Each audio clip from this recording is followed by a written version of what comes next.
Om Jnana-Tinirandhasya Jnananjana Shalakaya Chakshur-Militam Yena Tasmai Shri Gurave Namaha. I'm going to speak extemporaneously, which actually I always speak extemporaneously, but without any verse. Now I was just asked a question. One Mataji here had been reading in the 10th canto of Bhagavatam how Krishna in Dwaraka, there's that incident he was there of the Syamantaka jewel. So there was a whole conspiracy how the Syamantaka jewel, it's quite a complex story, but anyway, just this particular point she was asking about, that there was some faction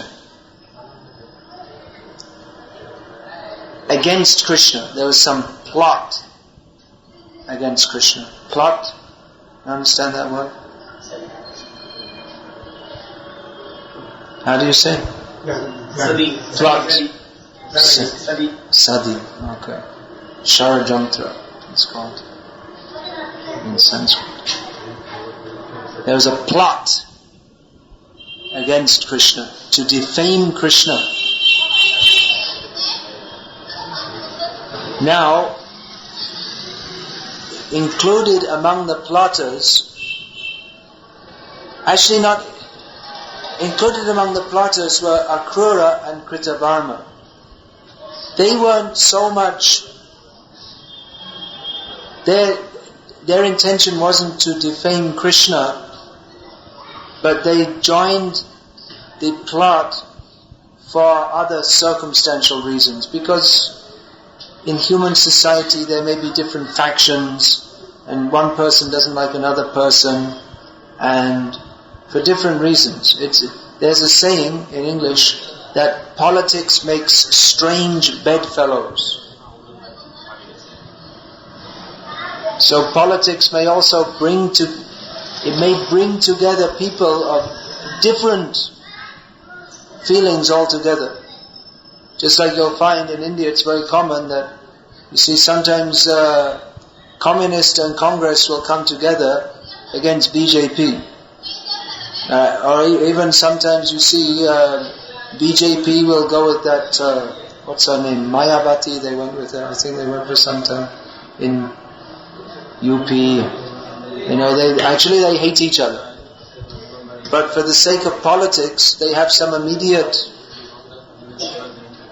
program to fulfill, so they find it useful that they have a common enemy and they come together to defeat.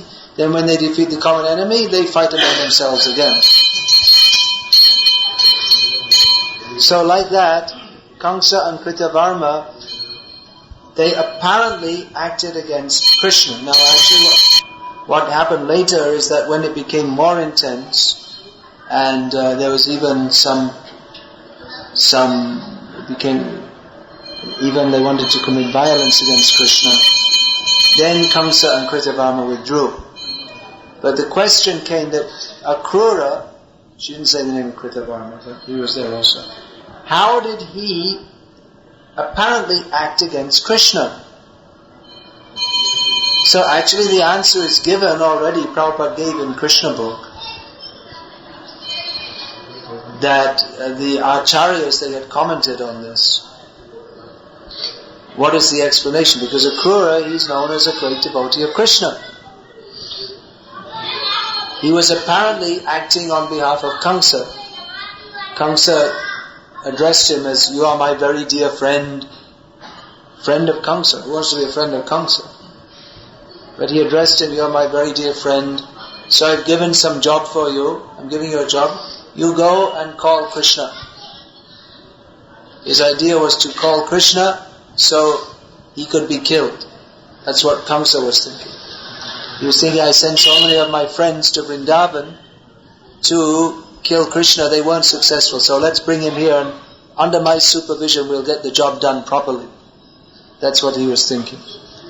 But at the same time that he sent Akrura, he also sent one more demon to Vrindavan, namely Keshi, to kill Krishna, or as Prabhupada comments, to be killed by Krishna, which is what actually happened. So, as Akrura was going to Vrindavan, he was thinking, I'm so fortunate. Today I'm going to see the Supreme Personality of Godhead, who even great yogis and devotees, they may not see him, but I'm going to get the opportunity to see this original personality of Godhead. And he was thinking, as he was going from Mathura to Vrindavan, that even though I'm coming as a messenger from Kamsa, who is a sinful demon, that Krishna, he knows my heart. He didn't feel that Krishna will reject me, but he knows that in my heart I am a pure devotee of Krishna. So surely he will accept me, and maybe he will even embrace me. So these were the pure devotional feelings of Akrura, and actually Krishna and Balaram received Kamsa very nicely.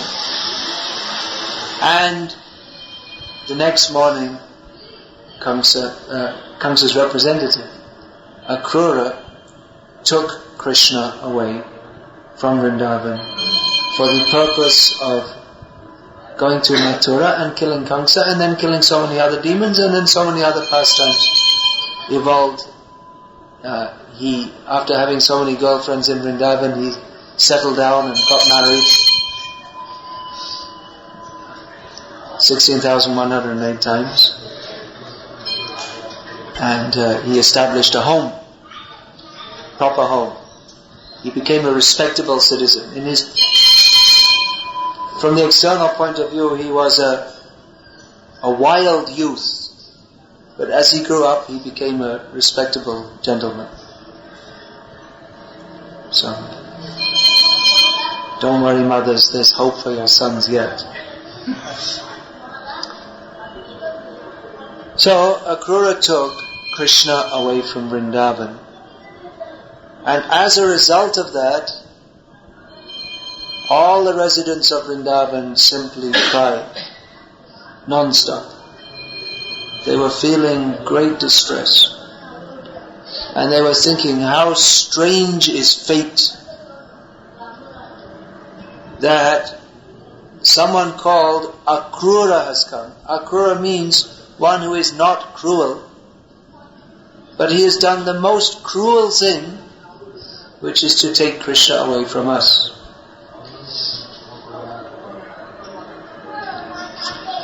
So the gopis, they were thinking that Akrura, they were not happy with him at all. They were very unhappy. Even another time, a very nicely decorated chariot arrived, and they saw outside Nanda Maharaj's house one nicely decorated chariot, and they thought, oh no, another chariot. Last time a chariot came, because in the Vrindavan forest you don't see chariots. That is for the cities. They thought, oh no, another chariot. What is this? Last time a chariot came, that was the sign of bad fortune for us. Akrura came and took away Krishna. They thought again some bad thing is going to happen. But then they thought, actually no bad thing can happen. Already Krishna is taken away.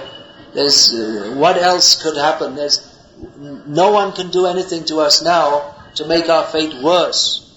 Our life could not be worse than it is. So whatever happens, then we cannot be in a worse situation than now. Because already Krishna was taken away. And actually, who had come at that time? Uddhava had come. So, he gave some solace to the gopis by discussing Krishna's pastimes with them. And they treated him like a guru, but actually he was thinking that Krishna has sent me here to Vrindavan to learn about Bhakti. Because in Dwarka, Uddhava was famous as the best of all devotees. But when he came to Vrindavan, he thought, actually I have to learn about bhakti. Anyway, that's a side issue. We're talking about Akrura.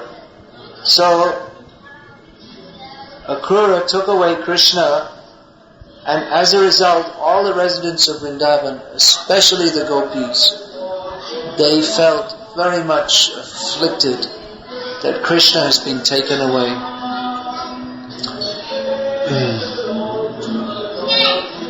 So, it's described that why did Akrura, the question comes up, why did Akrura in Dwaraka, in this incident of the Samantaka jewel, then why did he take a position apparently against Krishna? So the answer is given by the Acharyas that he did so because of his offense to the gopis. His consciousness became materially afflicted. So that is the explanation given. But the explanation itself raises more questions. Now, one question is that how can a pure devotee, how can his consciousness be thus afflicted by material? How can he become materially affected? He's a pure devotee.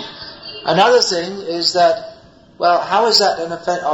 You can understand how the gopis must feel offended, although they didn't feel very happy with Akrura. But at the same time, if Akrura had not taken Krishna away, then Krishna's pastimes, how would they have happened? Krishna, he is Vrindavan Nath. But he's also Mathura Nath. He's also Dwarka Nath. He has to go to complete his pastimes. He comes for what purpose? Paritranaya sadhunam vinashayata dushkritam. He comes to kill all the demons. It's one of his purposes. And when he sent Uddhava, he sent a message to the gopis that actually, I told you I would come back, I will come back, but first of all, I have to kill all these rascal demons. I have to finish them off. Because if I don't finish them off, then they'll come. Just like Jarasandha, he's always coming to Mathura and attacking. Then he'll destroy the whole of Mathura. He may come with, after finishing off Mathura, he may come with his whole army and destroy Vrindavan too. So I have some responsibility to deal with all these demons. So I have to finish off these demons, and then I'll come very peacefully and we'll live together in Vrindavan. So Krishna, he had some function, apart from killing all the demons, then he had to marry Rukmini. And usually we think Rukmini, and just like we have in our temple, Rukmini Satyabhama. But actually Satyabhama, she wasn't number 2. She was number 3 wife. Number 2 was, again connected with Samantaka jewel, was Jambavati. And then Satyabhama was the daughter of Maharaj Satrajit, who was keeping the Samantaka jewel. So Jambavati was number 2 after Rukmini. So Krishna had to marry them all. And so many queens, so many pastimes, living in Dwarka, pastimes of the Nadu dynasty, and even before that he got his education. He spent some time with his so-called real parents, Vasudeva and Devaki. He had so many other devotees to live with also. But the residents of Vrindavan, they were thinking, Krishna, he belongs here in Vrindavan. Even when they saw him later on in Kurukshetra, they thought, this isn't really Krishna.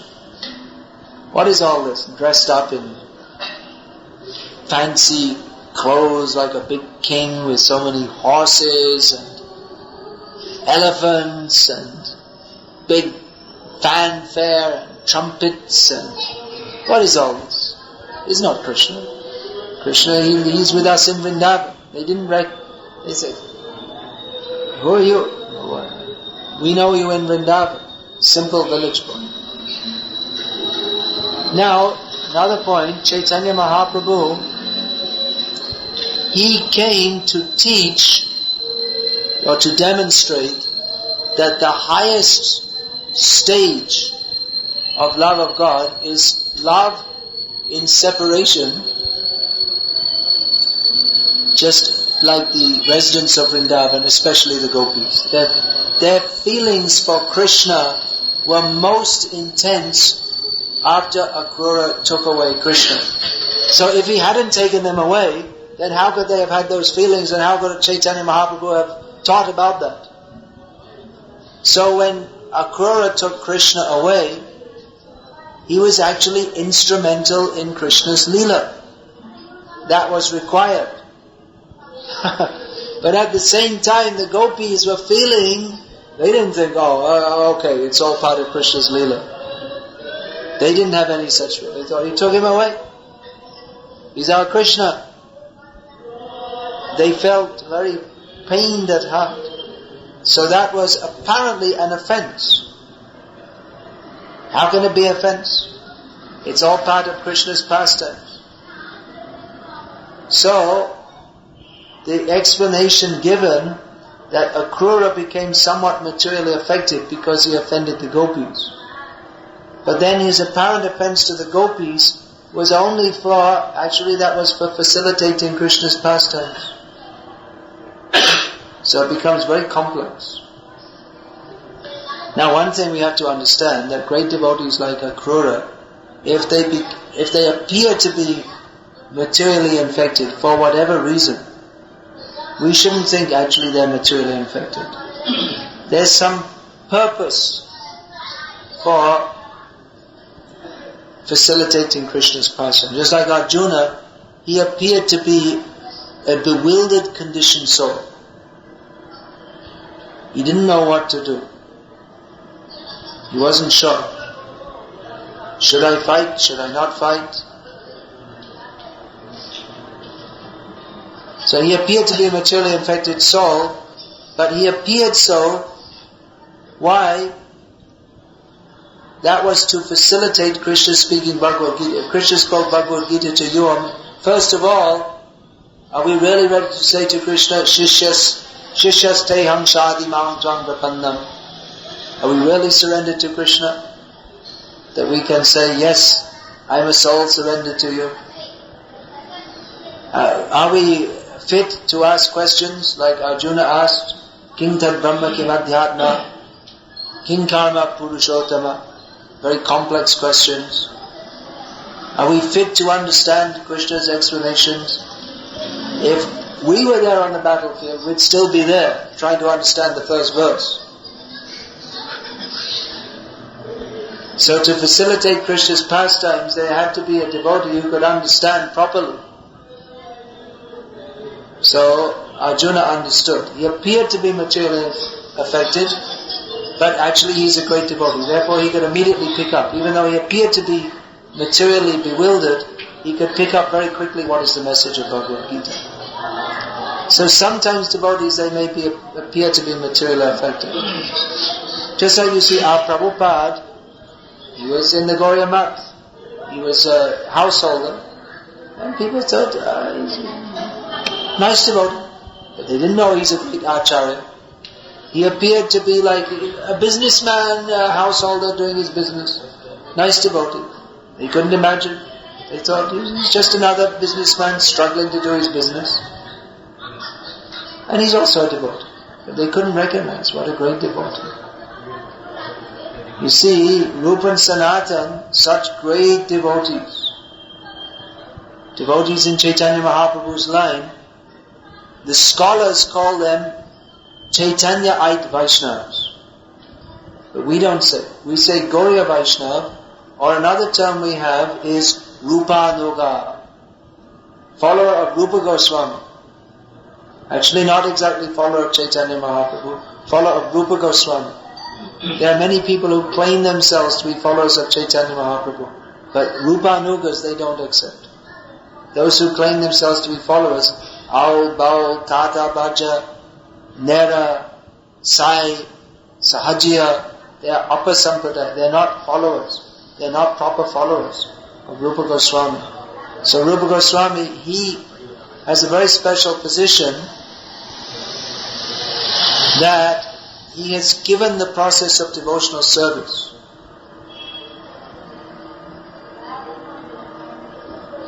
In his Bhakti Rasamrit Sindhu.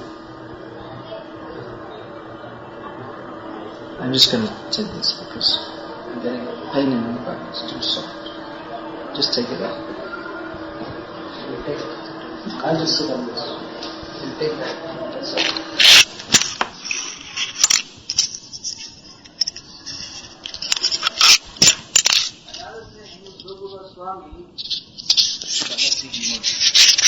Just leave it.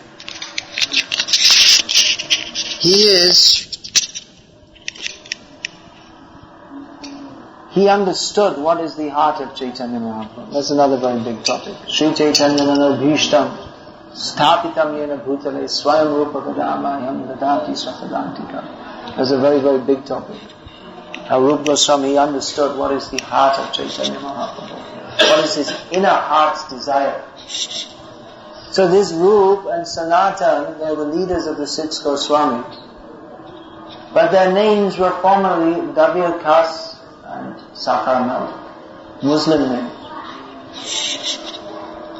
So once one devotee asked Prabhupada, Dashamati Nanda Prabhu asked Prabhupada, then why they had Muslim names and why they presented themselves as very fallen. They're actually from very high-class Brahmin families.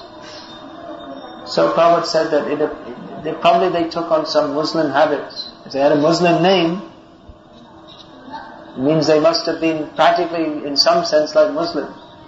Although actually there, you see Sanatana Goswami, you can still see his deity of Madan Mohan. He was worshipping, even at that time. But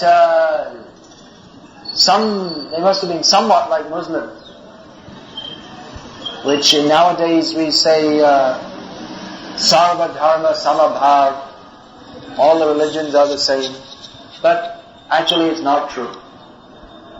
Being a pure Vaishnava and being a cow-eating Muslim is not the same.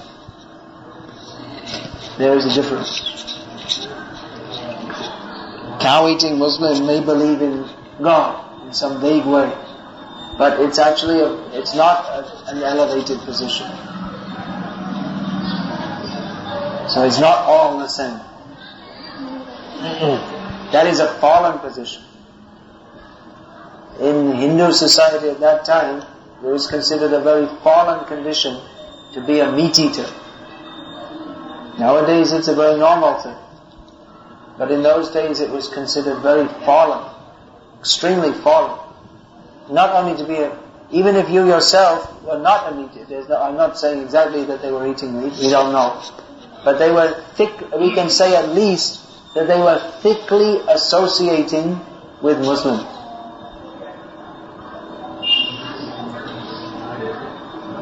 So they presented themselves. Nicha Jati, Nicha Shangi, Patita Adham. They said we were very low born. Actually they were high born by worldly estimation. Nicha Shangi. We associate with very low class people. We are very fallen and very rascal. Patita Adam. This is how they presented themselves. So, Rupa and Sanatan, for some time they appeared to be very fallen. Bhakti-Rav Thakur, although born in a Hindu family, he practically almost became like a Christian at one point in his early life. He had a Christian education. So of course we can understand that these are all the pastimes of the Lord, because when Rupa and Sanatan, they came in contact with Chaitanya Mahaprabhu, they were actually writing letters to Chaitanya Mahaprabhu that we want to get your association. And then when they got the chance, they left everything. Tyatva turnam ashesh amandala pati shrenim sada tuchavat.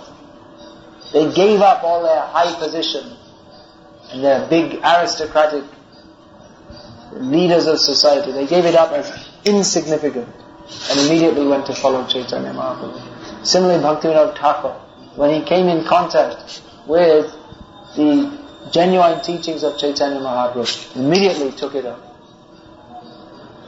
So we can understand that anyone who writes songs and books and has such exalted activities like Rupa Goswami and Bhaktivinoda Thakur, that they must be great pure devotees. They're not ordinary devotees. Apparently they may have for some time appeared like materialistic people. We can understand that this is only some show, some external temporary show. Actually they're such exalted devotees. We can't even begin to imagine how great are devotees. How great devotees are Rupa Goswami and Bhaktivinoda Thakur. We can't even begin to imagine the platform of devotional service there are. They're so exalted. So if they exhibit some apparent materialistic tendency, we can understand that this is just some arrangement of the Lord to give us some hope that we are actually Nicha Jati, Nicha Shangi, Patita Adham. Kubishoy, Kuppe Pare, Goaino Janam. We are actually in this situation. We've fallen in this situation of ghastly worldly sense gratification, in the deep well of worldly sense gratification. This way we have passed our lives. This is our situation. But that's to give us some hope that anyone from any situation, they can come up in Krishna consciousness by the grace of Chaitanya Mahaprabhu. Even though we're very fallen, we can come up.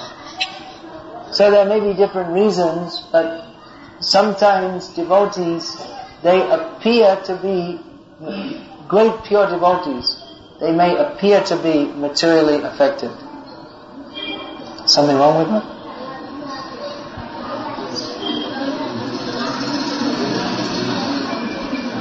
But we shouldn't think this is a materially affected person. We should understand this is a great devotee. Now, there may be some complex issue here, some deep points to understand. Because this, just like this verse is here, Apichet Sudurachara Bhajate Mamananya Bhav Sadhureva Samantana Samyagya Vasita.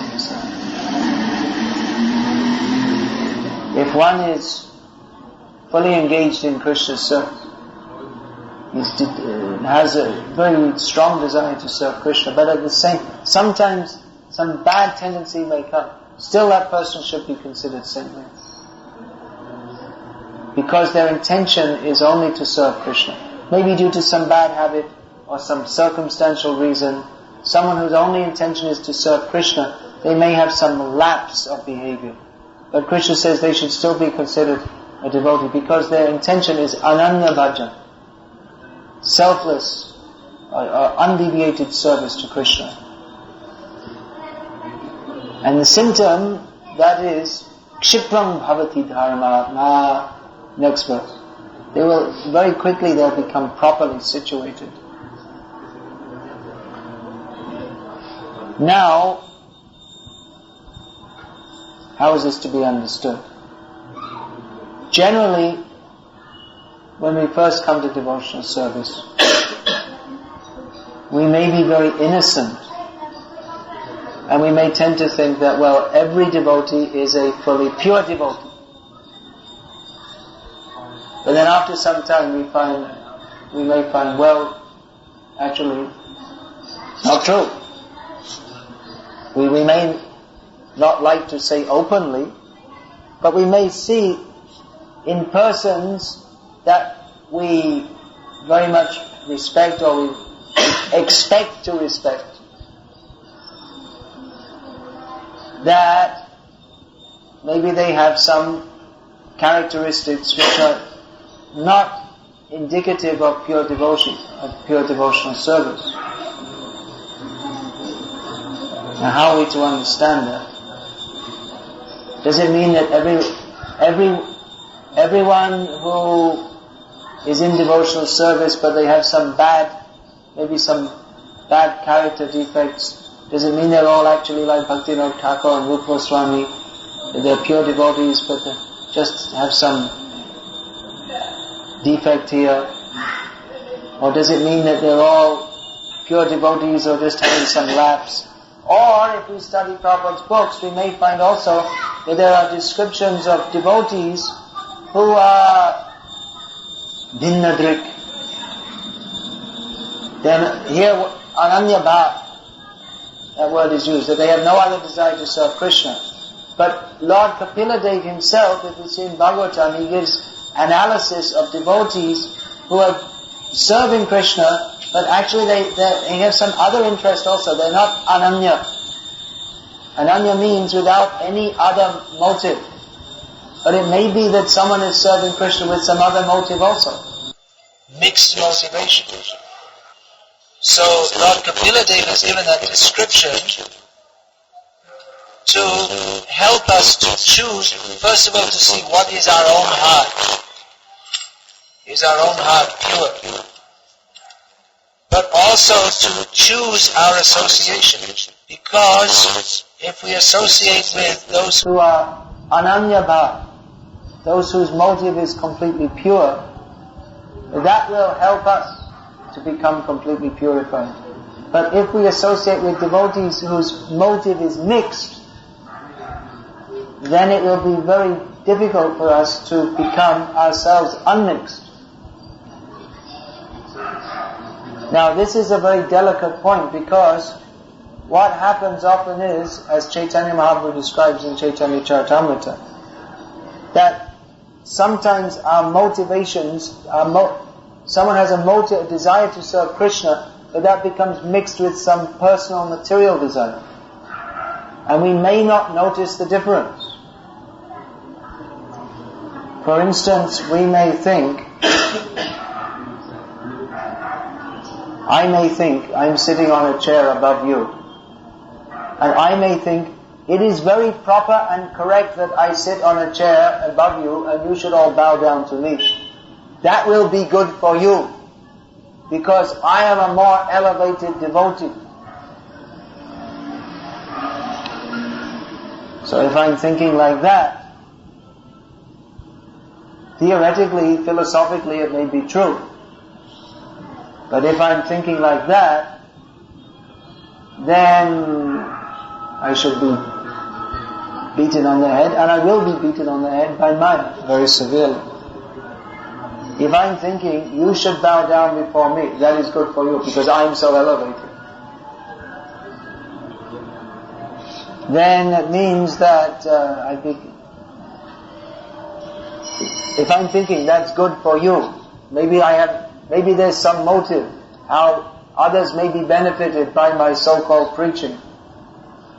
But then if I'm thinking, people should respect me properly, why aren't they respecting me properly? If I'm thinking that I myself have some position that should be offered respect to, then that is a mixed motive. If I think that I have been deputed by my spiritual master to give instruction, actually I am not at all fit, but I've been told to do so, it's my duty to do so. And if anyone offers respect to me, that actually I'm not fit for that, I'm not at all fit for that, but this is being offered. Why? Because Prabhupada is very great, and because people, they see me in relationship to Prabhupada, therefore I'll offer any respect offered to me up to him. So if I think like that, then I might be able to take this very dangerous position of sitting in a chair higher than others. You may think, well, it's not very high, I've seen higher ones. But even little bit higher, that means I'm accepting respect, which is very dangerous. So one can do so and not be affected if he offers everything to Krishna. But if we think that if there's a little bit of mixed motive, we may not recognize. We may think, you see, everyone, they should respect me. Why are they not respecting me enough? If there's a little bit of personal desire for honor, then my devotional service is not pure. And actually we can't benefit anybody. You may think, I'm preaching, I'm speaking so many things, others will be benefited. They won't get any benefit. Because our preaching is not for the glory, actually it may be for the glorification of Krishna, but it's mixed with the motive that I shall become glorified. And what tends to happen is that one becomes more and more infected. It's like a cancerous growth in the consciousness. That we're thinking, I'm doing this for the glorification of Krishna, but actually we're doing it for the glorification of the big ass that I have become. Because we're thinking, I should be glorified. So that's one example. Chaitanya Mahaprabhu warned against pratishtha, the desire for honor. Bhaktivinoda Thakur warned, pratishtha ashi hridoy dushibe hoibo niroy gami. If the desire for respect enters the heart of a Vaishnava, then he becomes a candidate for going to hell. The consciousness becomes contaminated. So these are mixed motives. They can come in many forms. Someone may desire, I will speak nicely, and then people will give donations. Then I'll become rich. Or I'll maintain my family very nicely. Or people may take Krishna consciousness as a kind of career. One time I was in Burma. I used to visit there. Myanmar. I used to visit from time to time. Mostly when I was a brahmachari before I took sannyas. So some people I used to visit there regularly, some Marwaris, and they were calling me by my brahmachari name. And I told them, well actually I took sannyas now, so now my name is changed. So one man turned to another and said, promotion ho gaya. He got promoted, took sannyas. So they were business people, so they were thinking in terms of, in the institution he got a promotion. He's not brahmachari, sannyasi. So if we're thinking, I will get a promotion. Now I'm a brahmachari, I will become a sannyasi. Or now I am a temple president, I will become regional secretary. Then I'll become GBC. Of course you're lucky, you're not involved in all these things. You won't become GBC. It's not very likely. But even you see at this Nam-Hata level, you may think that, well, I'll increase the number of Nam-Hatas and then I'll become a circle leader and there'll be so many Nam-Hatas under me and I'll tell them what to do and it'll be wonderful. Everyone will give me so much respect. Of course, I don't think anyone's directly thinking like that. But Maya is very subtle. There may be some indirect or we may not even recognize the desire is there. So devotional service may be mixed with material desires. And if we have mixed motives, then we don't qualify for this verse. That even if one is performing wrong activities, he's still considered a sadhu if he's ananya bhav. Ananya means the only motive is to satisfy Krishna. But if one has mixed motives, then even in the beginning one may come with a pure desire, but because of bad association or because of not being very careful in devotional service, then the material desires may again enter the heart and mix up with the desire to be a pure devotee. And one may think, yes, I'm sincerely trying in devotional service, but actually he's cultivating wrong desire. So it's not that everyone who's performing devotional service, even in such an idealistic movement as ISKCON, it's not that everyone's on the level of Akrura or Bhaktivinoda Thakur. Please don't put on the floor.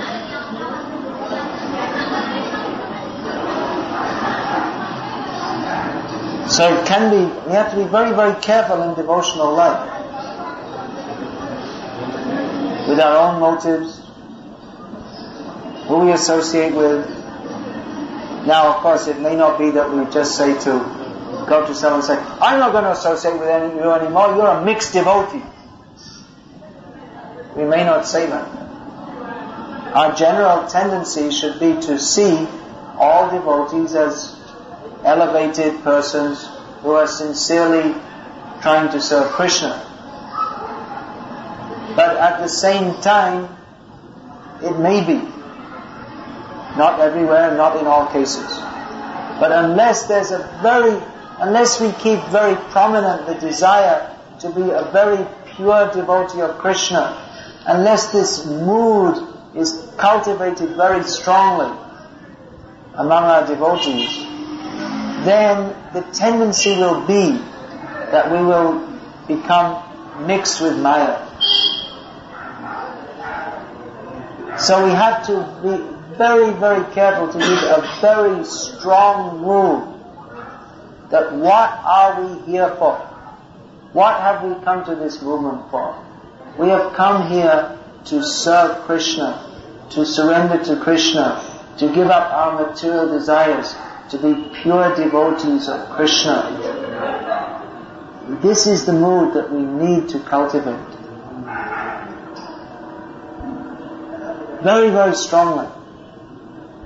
We shouldn't, you see, even among devotees, we can associate together in a manner which is actually not very devotional. We may come together and just have some chit-chat. How are you? What are you doing? How are you feeling? So that may be there. But really our mood should be very strongly how we can cultivate pure devotional service, how we can surrender to Krishna. Unless we keep that very prominent and strong, how can my heart be free from material desires? Unless we're thinking like that, then material desires will enter. We're trying to get them out. Just like on a boat, the boat is sinking, the water is entering. We're trying to throw out the water.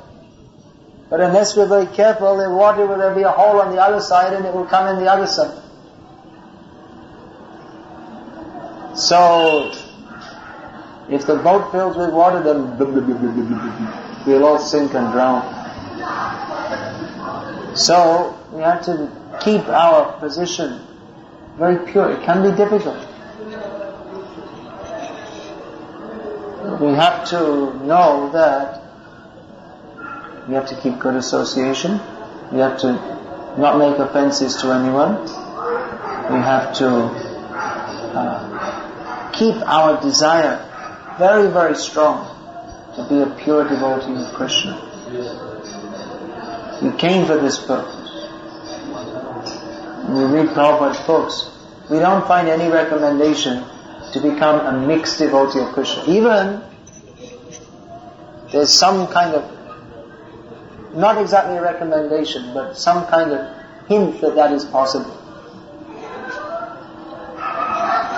Akama sarva kamo va moksha kama udaradhi tibrena bhakti yogena yajeta purusham param. That is stated in Bhagavatam, that whether one is free from all desires, full of many desires, or desiring liberation in all circumstances, one should very strongly worship the Supreme Lord by Bhakti Yoga. So it may seem by this example that mixed devotion is being recommended, but it's not. Because it's stated, Tibra Bhakti Yoga.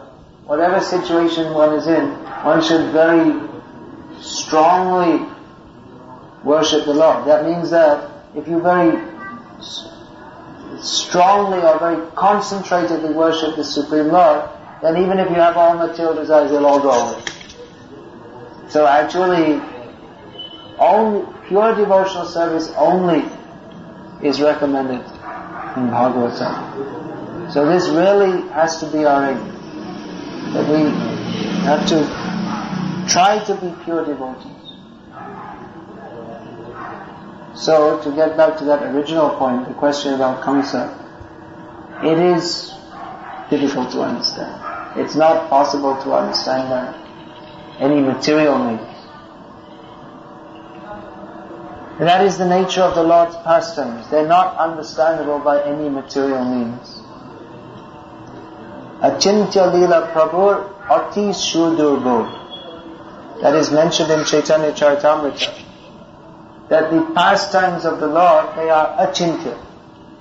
We may analyze them to some extent, but actually by our brain power, we cannot understand them. They are ati sudurbodh. Durbodh means difficult to understand. Sudurbodh means very difficult to understand. And ati sudurbodh means very, very, very difficult to understand. Means it's not possible. Achintya.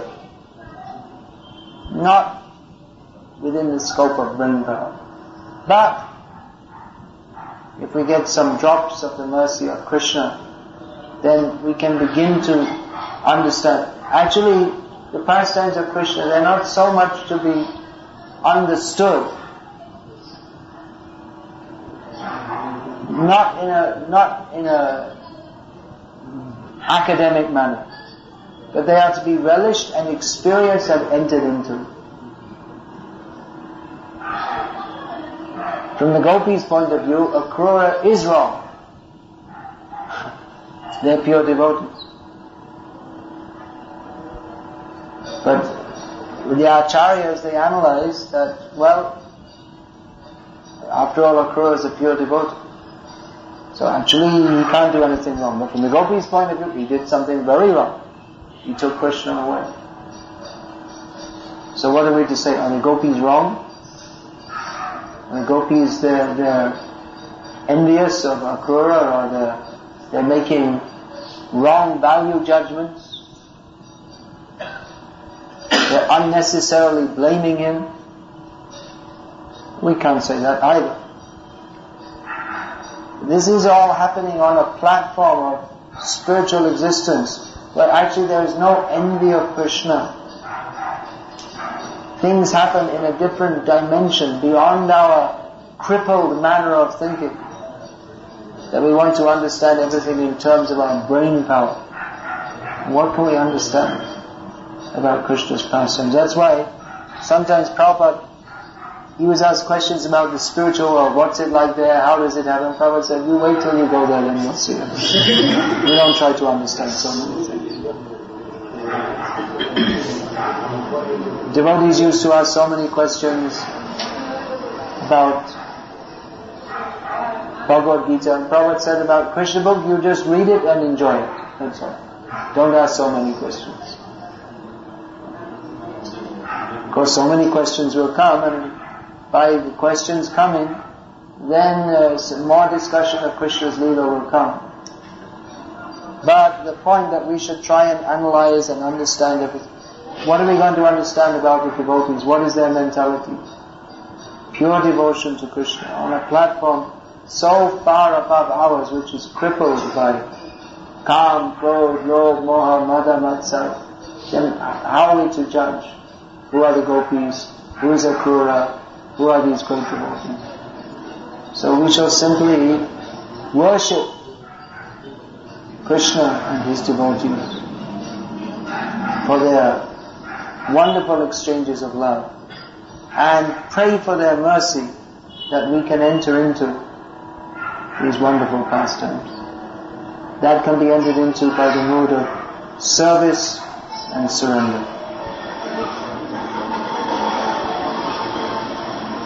Hare Krishna. Having said that, no questions? Don't ask questions, just anyway, are there any questions?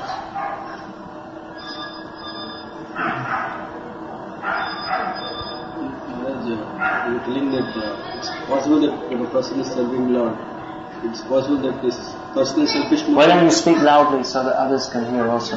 When a person is serving Lord, it is possible that his own selfish motive is also entered into that. And it can happen in our case also, in my case also. So, how do I identify that... Yes, good question. How do I identify that? Is my motive pure or not? Well, our only guide will be our actual sincerity. We have to pray to Krishna, please rid me from all material desires and make me a sincere servant of your lotus feet. Our acharyas have given us many nice prayers and songs that we can recite and enter into the mood of pure devotional service. Ainanda tanuja kinkaram patitam mam vishame bhavam buddho kripaya tava pada pankaja sthita dhuli sadrisham vichintaya. Chaitanya Mahaprabhu is praying, teaching us how to pray. That my dear son of Maharajananda, I am your eternal servitor, but somehow or other I've fallen into this horrible world of birth and death. Please pick me up from this ocean of death and place me as an atom in the dust of your lotus feet. So like this, we can pray. Bhakti Thakur has given us such a wonderful instructive song. Gopina Namanivedana Shuna Vishayi Durjana Shada Kavarata Kichunahi Moragun. So the whole song is like this. He's praying that Gopinath, I'm so fallen. My heart is full of so many material desires. I have no good qualities. Please establish me in your service. Nevertheless. So our acharyas have taught us this Bhakti song how we should pray. So we should enter into that mood of praying to Krishna. Please free me from all offenses and from all material desires and establish me as your servant.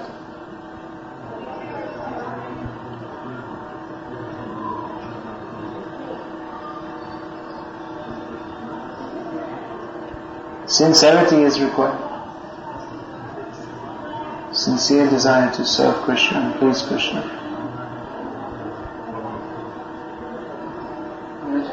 Here, while practicing devotional service, we have a lot of anarthas. We have the desire for name, fame, glories. So while we are doing some preaching activities, what will be the result? Because even though we have desire, our desire is to serve Krishna, but it's mixed more. Yeah. What will be the result in preaching? What will be the result in preaching? As much as we are pure, that much the result will be there. If we preach with mixed motives, it may be that people come due to some attraction, but after some time they'll go away disappointed. And we see that many times. People come to Krishna. Some people, they may be very good at attracting others, but actually they're not properly situated on the pure platform. So people come, and after some time they go away disappointed. That I thought this was a saintly person, but now I found something different.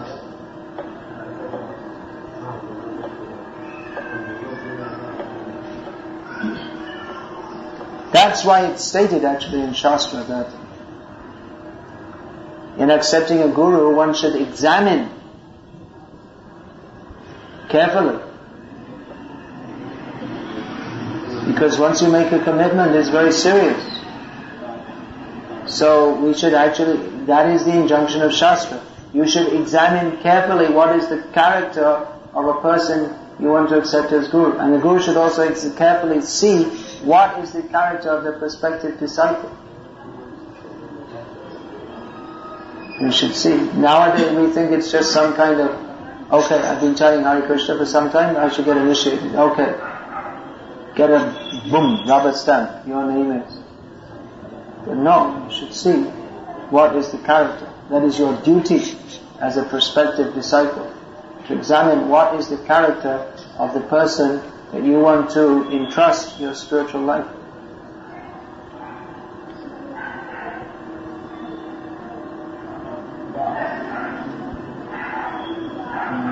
So said Maharaj, after knowing that the person is preaching behind the name flame of Glories, should he cease preaching activities or should someone who we detect in our heart there's some desire for name and fame, should we cease? No, we should not cease preaching, but we should cease to be a rascal.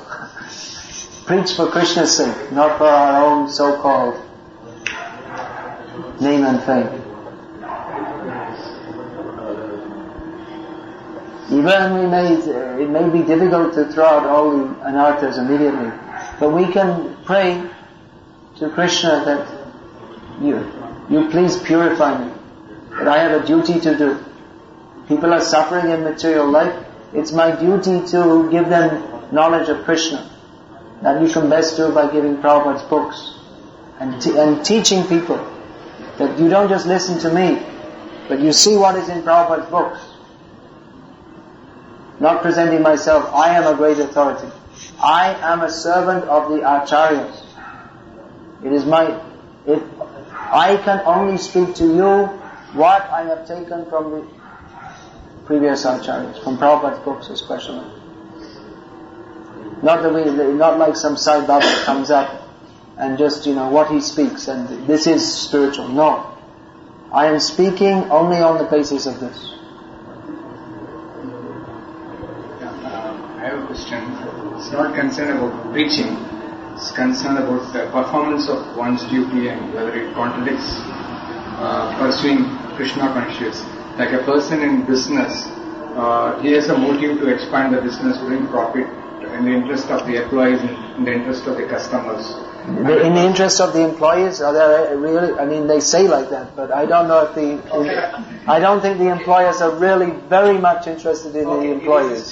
They say like that, but their real motive is how I can get money. And if they don't get enough money, then they sack the employees. Okay.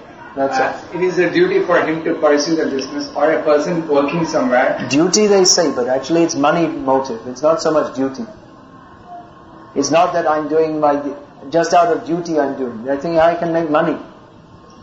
That is the dharma. Okay. And then a person working in a company or so, he has to improve in his career, show his efficiency. So there is a motive for him, personal motive to come up in the career. But simultaneously he pursues Krishna consciousness also. Does it contradict with his performance of duty? Because he's got a motive, personal motive to come up in the... Any personal motive for personal self-aggrandizement in this material world is certainly contradictory to Krishna consciousness. However, it is possible to, Prabhupada used the word dovetail, to bring together desires, material desires. It is possible to bring them into Krishna consciousness. For instance, one may be on the verge of a career promotion, then he takes to Krishna consciousness. Then if he thinks, no, I'll just be satisfied with what I have. That may be alright, but actually if he thinks I'll get a career promotion, well, you have to see. If by that promotion I have to work more hours and I have less time for sadhana and serving Krishna, then maybe you shouldn't take that promotion. Maybe you should be satisfied with a simple job which gives you sufficient income for your material needs and time to serve Krishna. But if on the other hand, by getting that promotion, you still have time to do your sadhana and you get more income which you can use maybe to... Something wrong? Sit peacefully. If with that extra income you can offer more donation to Krishna, or you can save money by which you could retire early and then you can fully dedicate to Krishna, or by having that promotion that puts you in some position of authority by which you can use that to influence others to come to Krishna consciousness, then that may be accepted. It may be complex.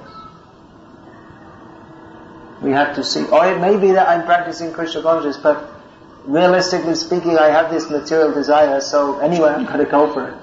That may not be very pure, but it may be realistic. But that could also spoil our spiritual life. We have to be very careful. We have to get our priorities right. Even in material life they say this, you have to get your priorities right. That if you're working so hard, what for? For your family. But then you never see your family. Then what is the use? So it may be better not to work so hard, have less income, and spend more time with your family. That's on the material plan. Then what to speak of in Krishna consciousness? We shouldn't work so hard that we have no time for Krishna Bhakti. Then there's no use. We say working like an ass, but many people are working harder than asses. The asses, they also get some leisure time.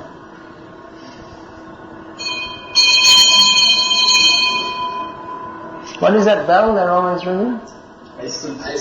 Ice cream. Again and again they're coming. Same street. Night time, what does that mean? So many coming again and again. There's one lecture you can hear, and I think it's in Los Angeles. The bell is ringing. It's some mechanical bell. So ding ding, some music. The Prabhupada said, what is that? Oh, they said they're selling ice cream. Prabhupada said, that is Maya.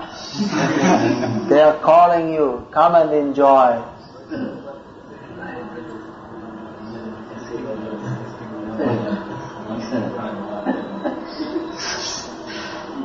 Exactly the same thing. Prabhupada asked, what is that bell?